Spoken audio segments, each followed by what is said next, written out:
warahmatullahi wabarakatuh. Selamat pagi adik-adik semua. Kali ini kita akan membahas mengenai Unified Modeling Language atau kita sebut UML, yang dimana UML ini nanti gunanya untuk membuat gambaran proses di dalam suatu sistem. Dan pada pelajaran ini juga kita akan membahas mengenai jenis-jenis UML dan mempelajari salah satu jenis UML yang ada di dalam penerapan IT.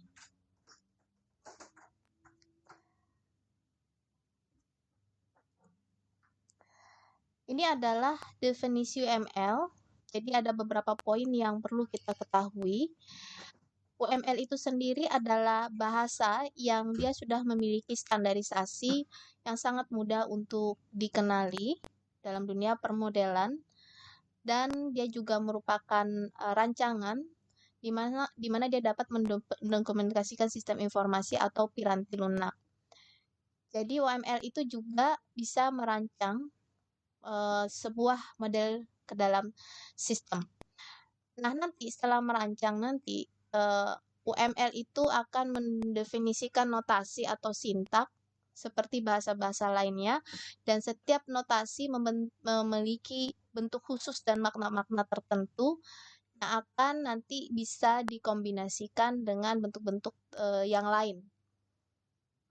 Jadi bisa kita simpulkan bahwa UML itu adalah salah satu cara permodelan yang sangat familiar dan bentuknya lebih mudah, visualisasinya lebih bagus, dan perancangannya juga terlihat jelas di sana.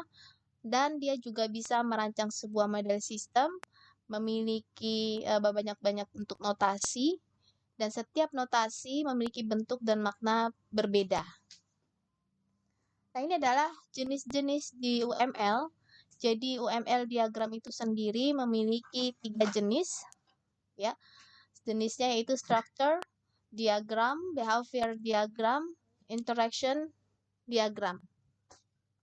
Nah, apa itu structure diagram?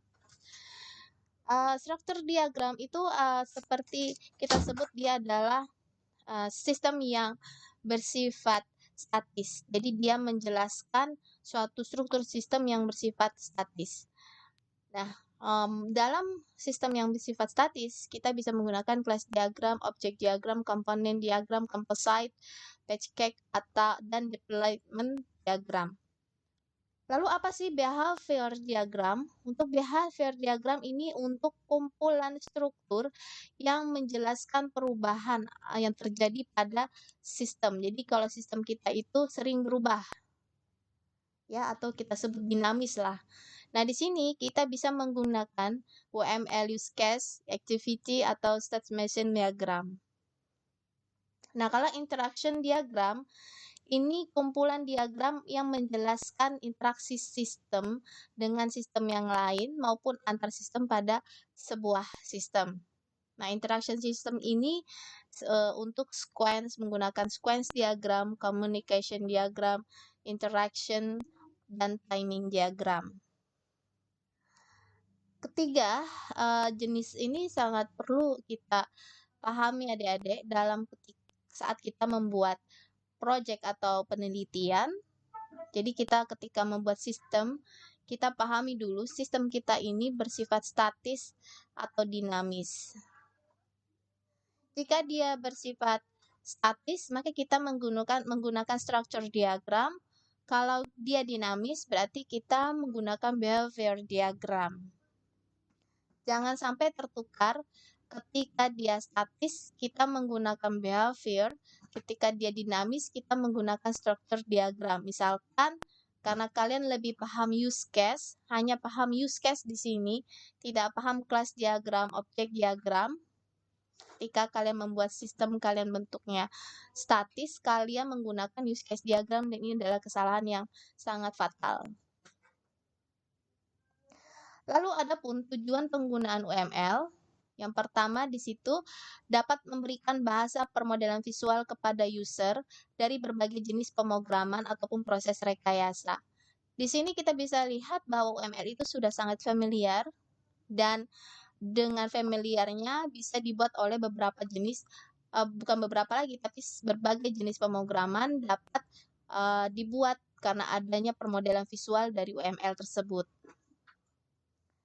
Yang kedua, dia dapat menghubungkan metode yang terbaik yang ada dalam permodelan. Jadi bisa digabungkan dengan metode-metode apa saja di dalam permodelan UML. Yang ketiga, dapat membagikan model yang siap digunakan, yaitu adalah bahasa pemodelan yang visual yang ekspresif untuk saling berbagi model dengan mudah dan memperluas program. Yang keempat, dia juga bisa menjadi blueprint karena lebih lengkap detail dari perancangannya. Nanti akan diketahui informasi yang detail untuk membuat suatu program codingnya. Jadi kalau sudah lengkap, UML-nya lebih detail, hasil blueprint-nya lebih mantap, maka akan mudah seorang programmer untuk membuat pengkodingannya. Yang kelima, dapat memodelkan sistem yang berkonsep orientasi objek. Jadi tidak hanya untuk berguna memodelkan perangkat lunak saja.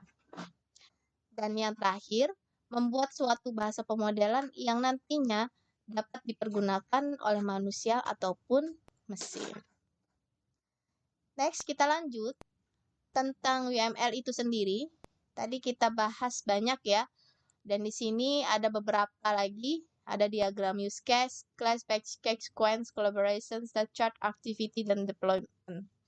Kita akan bahas pada pertemuan ini yaitu diagram use case. Nah, untuk sistem development-nya yang tadi saya jelaskan di awal, membahas mengenai jenis-jenis UML. Nanti dulu sayang bajunya. Taruh dulu semua di sini. Taruh dulu, dibuka pintunya. Tadi ada UML itu sifatnya statis atau dinamis, ya. Jika kalian membuat sistem yang statis, jadi tidak ada perubahan, untuk tahapan analisis, kalian bisa membuatnya dengan menggunakan use case model, lalu dengan menggunakan sequence diagram juga bisa. Sanu, nanti dulu ya, Mama ngajar bikin video. Maaf ya, ada terganggu sounds-nya. Kemudian, jika untuk desain, pasti tentang statis, kita dapat menggunakan class model atau state transition di sini adik-adik. Jadi kalian boleh pilih yang mana kalian mau gunakan. Setelah itu pada tahap pengembangannya, jadilah dia menjadi source code-nya. Tapi jika dia dinamis, ya, bentuknya dinamis atau berubah, dia tidak boleh menggunakan use case model, dia hanya boleh menggunakan sequence diagram. Nah, di mana desainnya nanti, tahapan desainnya dia menggunakan class model boleh, menggunakan state transition juga boleh. Nah, untuk development-nya sudah jadi menjadi source code seperti ini. Bisa kita simpulkan adik-adik bahwa untuk tahapan desain, statis atau dinamis, boleh menggunakan class model atau state transition. Kecuali untuk tahap analisis, pada statis dan dinamis, untuk statis sendiri dia boleh menggunakan use case model atau dan sequence diagram. Tapi untuk dia dinamis, dia tidak boleh menggunakan use case model, tapi dia harus menggunakan sequence diagram. Masih banyak kesalahan-kesalahan ketika mahasiswa kita membuat penelitian. Mereka lebih cenderung selalu membuat use case model, ya, selalu membuat use case model, padahal itu tidak perlu. Jadi ini sangat penting. Jadi jangan latah nanti bikin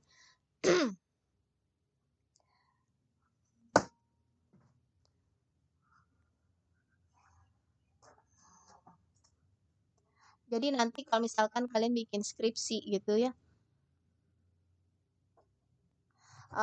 kalian ini apa? Kalau kalian bikin skripsi gitu ya, kalian lihat punya temennya gitu biasanya, oh si ini pakai use case model, biasa seperti itu. Punya lihat temennya pakai use case model, kalian juga gunakan use case model. Padahal project kalian atau penelitian kalian itu dia bersifat dinamis, harusnya menggunakan sequence diagram, tidak perlu menggunakan use case model. Dan ini perlu kalian ingat ya, teman-teman. Ini perlu sekali diingat. Apalagi kita adalah sistem informasi. Kita pelajari dulu use case diagram. Jadi use case diagram ini yang perlu kita ketahui pada poin yang pertama, dia itu hanya menggambarkan fungsionalitas saja, cara kerjanya gitu ya di sebuah sistem. Jadi yang ditekankan apa yang dilakukan, bukan yang ditekankan adalah kata bagaimana, tapi apa. Nah, use case di sini menggambarkan sebuah hubungan antara aktor dengan sistem dan menggambarkan kebutuhan sistemnya itu dari sisi user, bukan dari sisi kita. Bisa dipahami ya. Jadi use case diagram itu bedanya dengan diagram yang lain, dia lebih menunjukkan fungsionalitas, dia lebih cenderung dengan kata apa. Yang kedua, dia mempresentasikan interaksi antara aktor, orang ya, pelaku terhadap sistem. Yang ketiga adalah dia menggambarkan, use case itu menggambarkan kebutuhan sistem dari sisi user. Ini adalah pembahasan salah satu UML. Jadi use case tadi adalah UML juga ya. Jadi kita bahas use case dulu. Nah, ini adalah beberapa elemen di dalam permodelan use case. Misalkan di sini ada use case-nya, konstruksinya adalah use case. Jadi di sini use case ini adalah gambaran fungsionalitas, kegunaan ya, bukan keguaan, dari suatu sistem dengan yang berinteraksi dengan aktor sistem. Nah, bentuknya seperti ini ya. Lingkaran lab seperti ini. Lalu untuk aktor itu sendiri, aktor itu yang menggambarkan orang, sistem atau eksternal entitas yang dia menyediakan atau menerima informasi dari sistem. Gambarnya seperti ini, seperti orang. Lalu kalau sistem boundary itu adalah kotak. Jadi dia kotak yang dia itu menetapkan lingkungan sistemnya untuk si use case tadi. Nah, jika adik-adik ya, maaf saya ulang lagi. Nah, semua use case, kalau dia di luar kotak, misalkan ada use case yang di luar kotak, itu dianggap dia itu di luar lingkup sistem itu sendiri. Ini adalah simbolnya. Jadi nanti use case itu yang di dalam sistem itu berada di dalam kotak. Tapi kalau para aktor di luar dari sistem, nanti di aktornya di sini, nanti kita bisa lihat. Nah, lanjut ke asosiasi, ya. Ini adalah partisipasi suatu aktor dengan use case. Jadi menghubungkan aktor dan instans dari use case berkomunikasi satu sama lain. Jadi hubungan aktor dan use case yang berkomunikasi satu sama dengan yang lainnya. Ditunjukkan dengan garis seperti ini. Generalization juga hubungan taksonomi antar use case yang lebih umum dengan use case yang lebih spesifik seperti ini. Extend, nanti kita bahas ada juga. Ya, ini ada contohnya ya. Ini adalah kegiatan pasien membuat janji. Jadi ini adalah aktornya. Ini adalah communication, maksudnya asosiasi karena asosiasi itu adalah komunikasi use case dengan aktor. Lalu lingkaran ini seperti ini ada disebut use case-nya. Jadi ini sudah tampak terlihat ya. Kita bahas satu-satu. Ini ada rule of use case diagram. Jadi ini ada recruitment diagram dokumennya, ada use case. Nanti use case itu ada activity diagram, interaction, dan class diagram. Saya lewatkan saja. Nah, ini adalah contoh use case diagramnya. Jadi ini adalah boundary-nya ya, kotak. Ini ada use case. Ini use case, ini use case-nya, ini use case-nya, ini use case-nya, ini use case-nya. Ini adalah aktor dan ini adalah asosiasinya tadi. Ya. Nanti kita bahas di sini. Dan ini adalah include. Nah, ini adalah pembahasan lebih lengkapnya lagi. Use case bentuknya seperti ini. Dinotasikan dengan gambar horizontal ellipse. Lalu ini adalah bagian utama dari sistem. Ditempatkan di dalam sistem boundary atau tadi yang kotak tadi. Lalu di use case biasanya menggunakan kata kerja, bukan kata ker ya, tapi kata kerja. Jadi gunakan dengan kata kerja. Lalu untuk aktor, ini menggambarkan orang ya atau sistem lain yang berhubungan dengan sistem saat ini. Aktor itu adalah peran. Lalu indikasi sistem untuk sebuah aktor yang merupakan sebuah sistem ini. Ya, kalau ada ini berarti indikasi kalau ada kalimat yang ada seperti ini gambarnya, ini sebuah aktor yang merupakan juga dia sebuah sistem. Ini adalah sistem boundary tadi, boundary, sistem kotak, ya. Nah, di sini menampilkan batasan sistem. Jadi di sini ini adalah dia menampilkan batasan sistem. Nanti use case itu kalau use case-nya dia di dalam sistem maka dia di dalam sini, di dalam kotak ini. Nah, untuk aktor dia berada di luar lingkup sistem, jadi aktornya di sini. Ya. Tidak boleh di dalam sistem kalau untuk aktornya. Lalu ada relationship yang menghubungkannya. Jadi ini adalah disebut association relationship tadi ya, komunikasi antara aktor dan use case pada umumnya. Tadi ya bisa kita lihat lagi di penjelasannya tadi. Lalu ada include relationship seperti ini. Ini disebut extend relationship dan ini adalah generalization relationship. Dibahas di sini satu-satu. Kalau untuk association relationship atau kita sebut communication relationship, di sini link antar aktor dan use case. Ya, link aktor dan use case dapat menggunakan tanda bintang seperti ini untuk menunjukkan banyak asosiasi, misalkan satu aktor yaitu satu mahasiswa mengambil mata perkuliahan banyak, jadi sini 1, di sini N. Bintang ini 1, di sini N. Itu maksudnya, itu bisa. Ya. Lalu untuk include relationship, nah ini ya.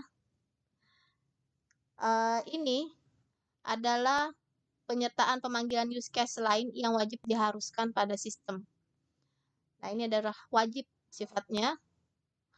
Lalu tanda panah terbuka mengarah ke sub use case-nya. Jadi ini adalah use case-nya dan ini adalah sub-nya use case. Jadi include ini dia bersifat wajib, dia harus ada pada sistem. Jadi pada saat kita memasukkan kartu, diharuskan memasukkan PIN. Jadi ini adalah use case dan ini sub case. Dan include ini selalu mengarah dari use case menuju sub case. Tidak boleh include ini terjadi ketika panah ini mengarah sebaliknya, yaitu dari sub use case menuju use case. Itu tidak boleh. Di sini bisa kita pahami ya. Jadi kalau include relationship ini harus wajib ada. Kemudian dia berupa tanda panah terbuka yang mengarah ke sub use case, bukan mengarah ke use case, tapi dia mengarah ke sub use case. Ditulis juga dengan menggunakan include. Include ini harus, include-nya harus ada.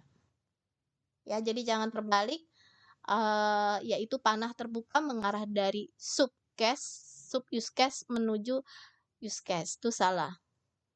Kalau extend relationship, ini jika ada tambahan ya, tambahan entitas. Nah, jadi dia tidak wajib. Jadi tambahan untuk memenuhi syarat saja. Jadi ada berupa opsi ya di sini. Memperluas use case untuk masukkan perilaku opsionalnya saja. Lalu tanda panah terbukanya ya. Tanda panah terbuka pada extend ini dia lebih mengarah ke parents atau ke base use case atau ke use case. Ya, balik ke use case. Kalau include tadi itu dia lebih mengarah ke sub-nya. Kalau extends itu malah sebaliknya. Dari sub use case ke parents atau ke base use case-nya.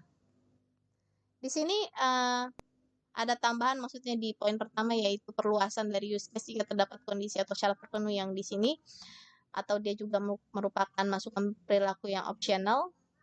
Misalkan ketika kita mengembalikan buku, ada denda atau tidak. Bisa jadi tidak ada denda misalnya ya. Misalnya, oh ternyata harusnya ada denda nih, maka ditambahlah membayar denda. Ini adalah optional aja. Ada yang tidak perlu membayar denda, tapi ada yang membayar denda. Siapa yang tidak perlu membayar denda kalau waktu di pengembalian buku tepat waktu. Tapi kalau dia tidak tepat waktu, maka dia harus membayar denda. Nah, pada kalimat saya tadi itu diartikan bahwa membayar denda ini adalah optional atau syarat untuk memenuhi kerja sistem saja. Jadi bukan wajib seperti include in sebelumnya.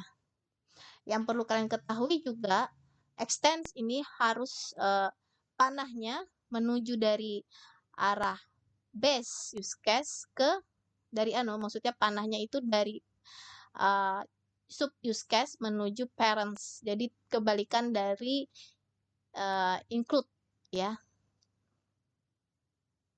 Untuk general relationship digambarkan dengan garis yang berpanah tertutup pada begini pada salah satu ujungnya. Jadi nanti tidak ada yang membuat dua ujung panah di ujungnya ya, tidak boleh. Jadi dia cuma punya garis seperti ini satu arah, tidak ada garis feedback pada panah terhadap use case. Yang kedua di sini dapat digunakan pada use case dan aktor. Jadi dia digunakan ketika ada hubungan use case terhadap aktor. Nah, ini adalah tadi yang kita bahas sebelumnya, communication relationship. Ini adalah bentuk asosiasi relationship. Kita bisa lihat ini aktor dan ini use case, dan ini adalah komunikasi atau asosiasinya. Lalu ini adalah include relationship, di mana ini panah menuju kemana? Ya, panah menuju kemana kira-kira? Kalian mikir nih, pasti lihat slide sebelumnya. Ya, kalau include dia panahnya menuju ke subcase-nya. Ya, jadi kalau include panahnya menuju ke subcase-nya. Lalu ini adalah generalized relationship, yaitu hubungan antar aktor. Bisa juga antar aktor dan aktor. Aktor yang lebih ini ya. Lalu ada juga extend relationship yang tadi, yaitu panah menuju parent base. Ya, ini adalah parent atau use case. Oke. Ini contoh use case diagram. Ini adalah boundary system. Dan untuk aktor itu selalu di luar dari sistem, ya.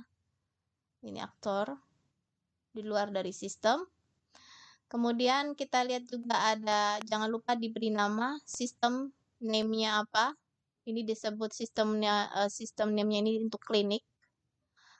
Dan kita bisa lihat bahwa pasien bisa meng-cancel, membuat perjanjian, lalu merequest membayar. Dan di sini ada yang membuat jadwal, dokternya dan clerknya di sini ada juga.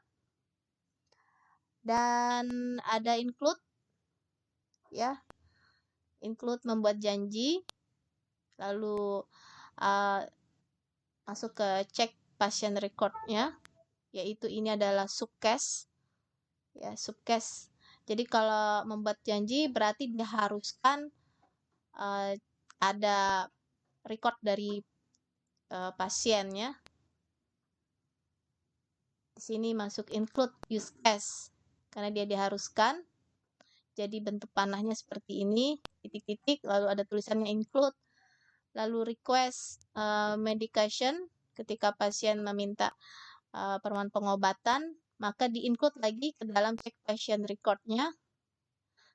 Dilihat lagi record dari pasiennya, dicek kembali, jadi check patient record, masuk ke include lagi, karena ini termasuk sub use case, ya. Ini sub use case, jadi include dan include. Nah, di sini request medication juga terhubung dengan si dokter. Nah, di sini juga pasien membayar jika ternyata ada pasien yang langsung bayar, ada pasien yang menunda pembayaran, maka dibuat extend begini, extend deferred paymentsnya ya. Nah, ini berarti ada apa? Ada syarat, ada opsi kalau pasien itu bisa bayar, ada yang bisa tidak. Dan ini menuju tanah extends itu menuju ke parents-nya atau ke use case-nya. Lalu pada pembayaran ternyata ada juga asuransinya, asuransi ya. Nah, di sini ada child use case-nya dan ini ada generation-nya. Ya, ini bisa kalian pelajari nanti pada slide-nya ya ada. Dan ini juga ada juga salah satu contoh juga use case diagram. Ini juga ada. Nah, ini juga nanti bisa dilihat, dipelajari. Nah, ini juga ada. Ya, sudah jelas. Nah, ini satu orang boleh memesan beberapa. Ya, ini ada tandanya tadi. Ya, yang kita bahas. Oke, saya rasa sudah cukup video kita hari ini. Terima kasih atas waktu untuk menyimak video saya. Saya mohon maaf jika ada kesalahan atau kekurangan dalam penjelasan. Selamat beraktivitas, jaga kesehatan selalu. Selamat siang. Assalamualaikum warahmatullahi wabarakatuh.